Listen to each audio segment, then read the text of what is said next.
मैं निकुसा आप लोगों का स्वागत करती हूँ यूट्यूब चैनल एसर क्लासेस में। आज मैं माल पहाड़िया को लेके आई हूँ। सबसे पहले जानेंगे कि ये माल पहाड़िया आखिर किस जनजाति के अंतर्गत। जैसा कि हम लोग जानते हैं कि झारखंड में 32 जनजाति है और उस तीनों 32 जनजाति को किसमें बांटा गया है? आदिम, ठीक है, और सदानो और राजपूत, इस तीनों के अंतर्गत रखा गया है। तो आज हम आदिम जनजाति के बारे में जानेंगे। इस आदिम जनजाति में कितनी संख्या है? तो 8। तो इस 8 कौन कौन से हैं? तो 8 जो है, सबसे पहले सबसे पुराना जनजाति क्या है? असुर, ठीक है। उसके बाद क्या है? कंवर, ये सबसे पुराना जाति है। पहले नंबर पे ये आती है, दूसरे नंबर पे ये आती है, ठीक है। उसके बाद जानते हैं परिया बिरिजिया, याद हो जाएगा आराम से, परिया बिरिजिया हो गया। फिर उसके बाद माल पहाड़िया और सौरिया पहाड़िया,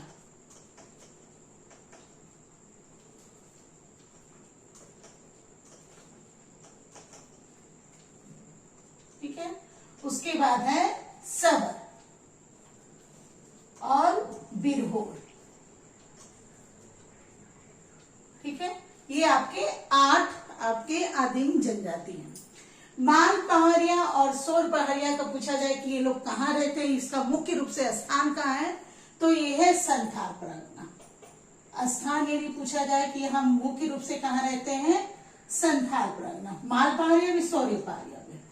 लेकिन ये जो माल पहाड़िया है ये खास करके राजमहल की पहाड़ी पर या तराई में रहते हैं।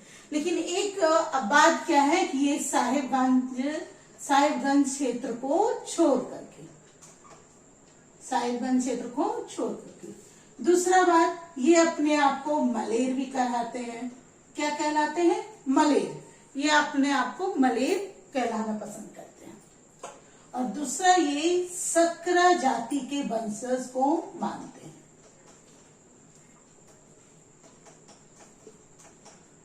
चलिए, ये तो इतना हो गया। अब देखेंगे कि इसको किस परिवार के अंतर्गत रखा जाएगा। परिवार भी 3 तरह के होते हैं, प्रोटोस्लाइड, ओस्लाइड, द्रव्य, ठीक है। तो इसमें एक चीज याद रखिएगा कि ये जितने 8 हैं ये सभी प्रोटोस्लाइड, बस एक बात तो सब जगह रहता है, तो वो बात है आपका बिरिजिया। इसको छोड़ करके सब के सब कहां चले जाएंगे? प्रोटोस्लाइड में।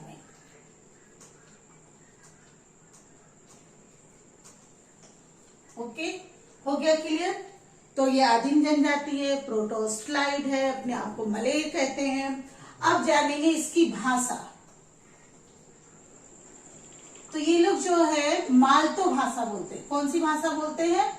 मालतो भाषा। अब भाषा परिवार को थोड़ा सा शॉर्टकट में बोल दे रही हूँ। 3 भाषा परिवार के अंतर्गत माना जाता है। वो हो गया भारोप्य, दूसरा हो गया द्रविड़, तीसरा हो गया मुंडा एसिएट्रेटिक। मुंडा को ही बोला जाता है। तो ये जो मालतो द्रविड़ भाषा के अंतर्गत, याद रखिएगा, सिर्फ 2 भाषा आते हैं। एक कुडुक कौन बोलता है? तो उराव, और दूसरा मालतो। क्लियर हो गया? तो यानी कि ये किस भाषा के अंतर्गत आ गया मालतो? आपका द्रविड़ में। और ये मालतो भाषा जो है 2 आदिम जाति बोलते हैं। कौन कौन? माल पहाड़िया और सौर्य पहाड़िया। ये भी क्लियर हो गया। अब इसके मुख्य रूप से विवाह जो है बहुत ही महत्वपूर्ण होते हैं, उसके बारे में जानेंगे। विवाह होने के साथ साथ सबसे पहले आ जाता है जनजाति में वधु मूल्य। कोरवा जाति को छोड़ के बाकी सभी जनजाति में वधु मूल्य दिया जाता है। सिर्फ एक कोरवा जनजाति है जहाँ पे सिर्फ वर मूल्य दिया जाता है। तो इसका जो वधु मूल्य है वो क्या होगा? पौन या बंदी। इसमें भी एक बात याद रखिएगा, पौन यानी कि नगद रुपया हो गया, ठीक है। और बंदी में सामान होगा। पलंग दे दिए, कुर्सी दे दिए, टेबल दे दिए, खाना का बर्तन का सामान कुछ भी दे दिए। लेकिन ये जो माल पहाड़िया, उसमें एक और खास बात है कि इसमें जो है बधु मूल्य में सुअर दिया जाता है। तो ये मोस्ट इंपॉर्टेंट हो जाता है कि किस जनजाति में सुअर देना अनिवार्य है। तो ये है आपका माल पहाड़िया जनजाति में। हो गया। अब देखिए अगुआ होता है ना, सभी शादी ब्याह में लड़का का पता बताया, कोई लड़की का पता बतलाया, तो इसमें भी वैसे ही है। और इसमें जो अगुआ होता है उसके लिए एक स्पेशल वर्ड है, वो है सिकू। सिकू कहीं कहीं पे कहा जाता है सिकूदार। चलो पैसा भी दे दिए, अगुआ भी हो गया, शादी भी करा देते भाई। पंडित कौन होंगे इसके? तो वो कहलाते हैं देवरी। ठीक है। अब देवरी आ ही गए हैं तो मुखिया को भी बुला लेते हैं, यानी कि इसके पंचायत कौन हो जाएंगे? तो पंचायत प्रमुख होंगे इसके मांझी।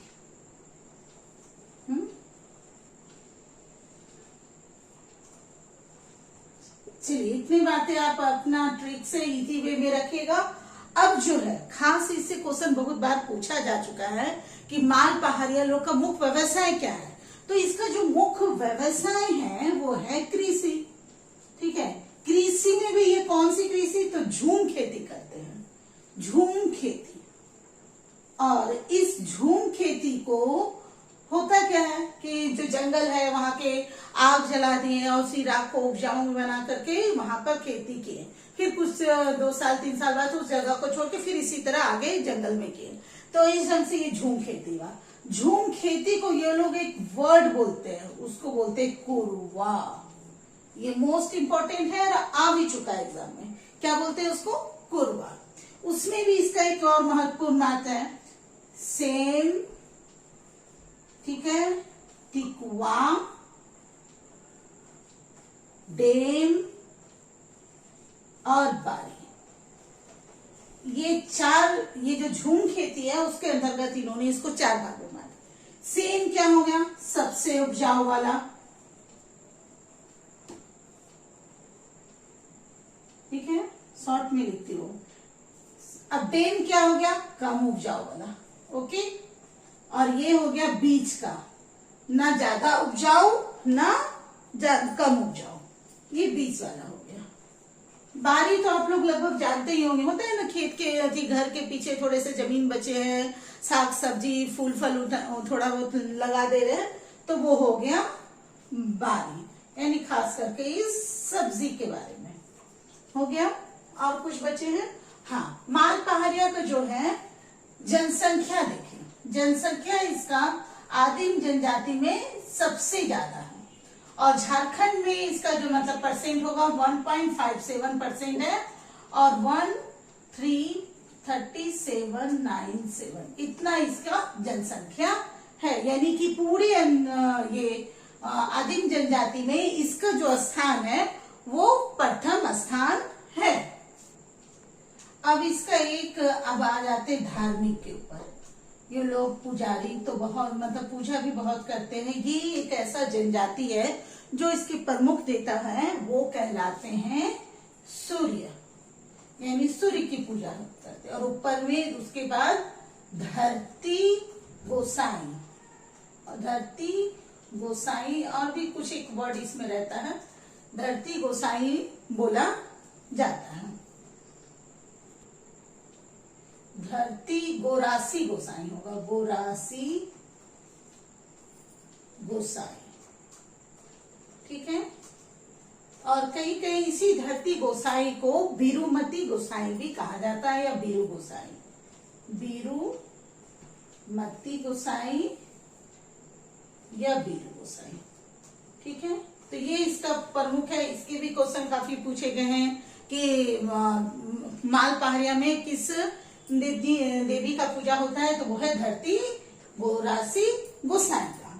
अब देखिए ये लोग फसल काटने पे भी पूजा करते हैं। बाजरा, ठीक है, घाघरा, धान, सब पहले गेहूं लीजिए, गेहूं बीच में आ जाता है, और ये हो गया धान। ठीक है। ये हो गया पुनु अरिया। अरिया का मतलब होता है काटना। जब ये पूरी पुनु अरिया बाजरा जब ये काटते हैं तो पुनी अरिया जो है त्योहार मनाते हैं। ठीक है। फिर उसके बाद गेहूं धान। गेहूं हो गया बीचे आर्या, मतलब बीच में है। ठीक है। इस ढंग से जो इन लोग का मुख्य 4 त्योहार आसरो आर्या और गांगी आर्या। ओके।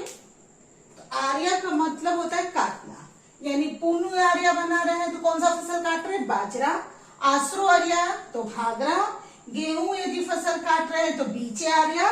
धान काट रहे हैं तो गांगी आर्या। इस तरह से ये इसकी फसल। उसके अलावा कर्मा, नवाखानी, माघे पर्व, ये सब भी इसके काफी इंपॉर्टेंट है।